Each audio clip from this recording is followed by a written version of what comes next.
Hello everyone, welcome back to another episode of Technologyglance.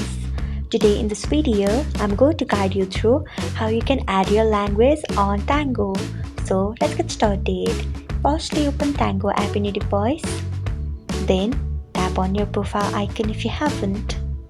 Next, tap on pencil-like icon which is located at top right corner of your screen.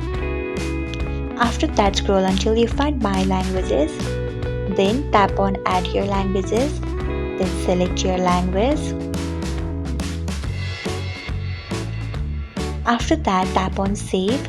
So this is how you can add your languages on Tango. Thanks for watching. If you found this guide helpful, we would love it if you hit the thumbs up button below. We upload great new tech tutorials like this one every day. So do not forget to subscribe to our channel and hit the bell icon so that you'll never miss another update.